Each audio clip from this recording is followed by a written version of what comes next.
All right, so let's say you have oriented yourself, but not perfectly because you're full of mistakes and errors. So then what do you do? Because you have to fix those errors, but you still have to be oriented. And this is why I started to get interested in the phenomena of meaning as a phenomenological experience, to experience something as meaningful. It's not exactly obvious what that means, to experience something as meaningful. I think that you can approach it obliquely, you know, like if I said, watch yourself for 2 weeks and notice when you're doing something that you regard as meaningful. I could say, well, here's some markers. You lose a sense of time, you lose a sense of vulnerability, you're deeply engaged in it. It seems worth the effort, right? You forget yourself while you're doing it. Maybe you forget your existential concerns while you're doing it. You're not ruminating or obsessing about the meaning of your life, right? So there's markers for it. It's like the flow states that Csikszentmihalyi described. And then you can experience it under certain sort of ritualistic conditions. You might experience it when you go see a great movie. You might experience it when you listen to music. I think music is a very, very standard pathway for people to have that kind of experience, because virtually everyone gets intimations of meaning from music. And I think music is hierarchically structured patterns that are representative of being laying itself out properly. It's something like that. So it's an abstract representation of proper being. And so we can grapple with the phenomena of music, and we can box, or phenomena of meaning, we can box it in a little bit and start to conceptualize it. We can start to conceptualize it perhaps as the manifestation of a deep instinct. And so I would say, well, meaning is what manifests itself when you've oriented yourself properly, and when you've optimized the flow of information between you and chaos. That might be the right way of thinking about it. Because you think about a piece of music, is you want it to be predictable, but you don't want it to be perfectly predictable. You want it to be predictable with some interesting variations, and predictable with some variations that make sense. And maybe you can conceptualize that as something like this. It's like, it's predictable at this order of stability, but it's varying down here from time to time. And so you've got stability there, but variability there, and you can handle that. So you want an overarching structure of stability with some internal variability. And maybe that's the way that you update yourself without falling apart. And then I would say you can find the pathway to the optimal rate of update by relying on your sense of meaning. That's what it's for.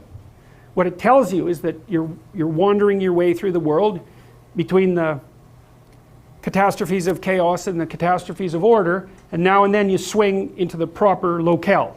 You're where you should be.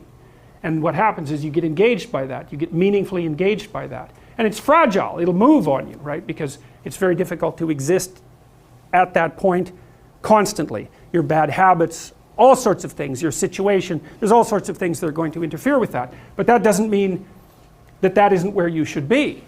And so then you might say, well, that's where you should strive to be all the time. And then the question might be, well, what would it be like if you were there all the time?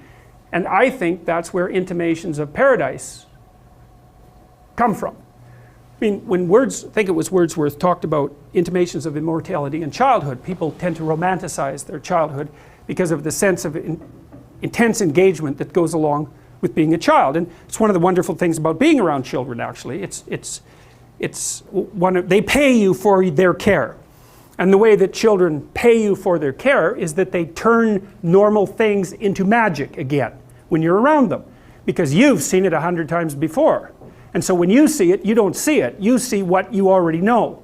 But when a child sees it, they don't, because they don't know. They see it, and then when you watch them see it, you see it too. And so it's tremendous fun leading a small child around to do things that you've done before, because they're so, they're like this. They're like all the time, and maybe that's too much, and they cry and they get upset and all of that, but a good part of the time it's just wild-eyed wonder, and then you can see the world through their eyes, and it's payment. And so that sense of being engaged like that is something that people love about children, and rightly so. But it's also a marker to the proper way of being. You know, there's a dictum in the, this is a Jungian idea, that there's no difference between the archetype of the wise old man and the archetype of the child. They're the same thing. Because the wise old man is the person who found what he had in childhood but lost. Right? That's a very powerful motif, is that the purpose of maturation is to return to the state of childhood as a mature being. Not to stay in the state of childhood. That's Peter Pan. But to make the sacrifices necessary for maturation and then return. So, well, how do you do that? Well, you do that in part by noting what it is that's meaningful for you to engage in. I would say it's your nervous system reporting to you. Right hemisphere and left hemisphere balanced.